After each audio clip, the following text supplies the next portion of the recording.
নমস্কার, দি রিপোর্টে আপনাদের স্বাগত। লোকসভা নির্বাচনের আগে নরেন্দ্র মোদীর স্লোগান ছিল সবকা সাথ সবকা বিকাশ, কিন্তু ভোটের ফলাফল প্রকাশের পর দেখা গেল দেশের সংখ্যালঘু সম্প্রদায়ের মানুষেরা কার্যত মুখ ফিরিয়ে নিয়েছে বিজেপির দিক থেকে। আর এ রাজ্যে সেই ঘটনায় মুখ থুবড়ে পড়েছে বিজেপির বিজয় কেতন।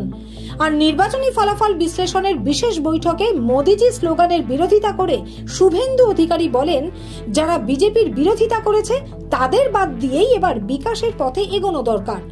ঘটনার পরে বিজেপির রাজ্য সভাপতি শুভেন্দুর মন্তব্যের তীব্র বিরোধিতা করলেও শুভেন্দু অনড় তার মন্তব্যে। আর অন্য কোন নেতা মন্ত্রী প্রকাশ্যে শুভেন্দুর সরাসরি হিন্দুত্ব লাইনের সমর্থন না করলেও খোলাখুলি শুভেন্দুর পাশে দাঁড়ালেন প্রাক্তন সাংসদ অর্জুন সিং। না, উনি মোদিজি কথার তো কোনো কন্ট্রাডিক্টরি করেননি, উনি মোদিজির স্লোগানের বিরোধিতা করেননি।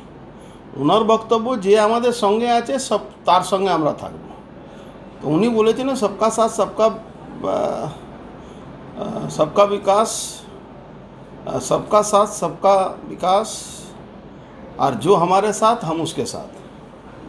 তো এইটা তো একটা পলিটিক্যাল স্লোগান আমাদের হতেই পারে। আমরা মোদিজি প্রধানমন্ত্রী হিসাবে ভারতবর্ষ 80 কোটি মানুষকে রাশন দিচ্ছেন, আর যারা রাশন নিচ্ছে সব থেকে বেশি যে মানুষগুলো সুবিধা পাচ্ছে সে মানুষের হলো মুসলমান সম্প্রদায়।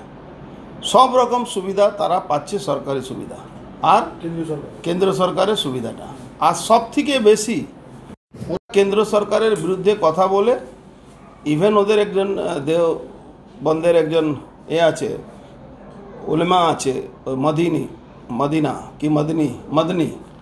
সে মদনী ডাইরেক্ট হিন্দুদের বিরোধিতা করার জন্য বলছে যারা এখানে যে হিন্দুদের আমাদের পছন্দ হচ্ছে না সে ভারতবর্ষ ছেড়ে পালিয়ে যায়।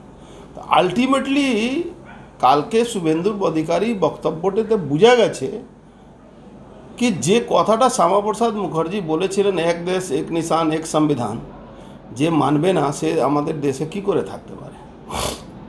উনি কাশ্মীরে লড়াই লড়েছিলেন, বাংলাকে পশ্চিমবাংলা তৈরি করে হিন্দুদেরকে উনি বাঁচিয়েছিলেন।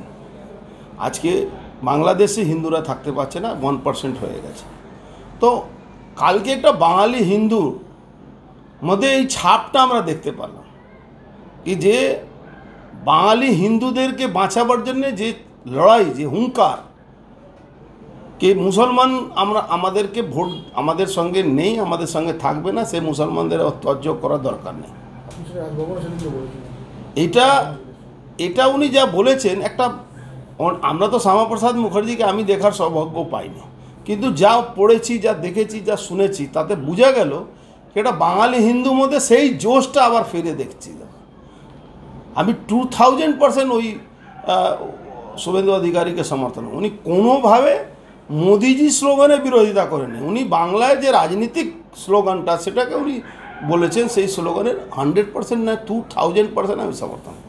ব্যারাকপুর থেকে সুফল মজুমদারের রিপোর্ট, দি রিপোর্ট। আরো বিভিন্ন খবরের আপডেট জানতে হলে অবশ্যই সাবস্ক্রাইব করুন দি রিপোর্ট চ্যানেলটি, কারণ আপনাদের একটা সাবস্ক্রিপশন আমাদের কাছে অত্যন্ত মূল্যবান। জয় হিন্দ।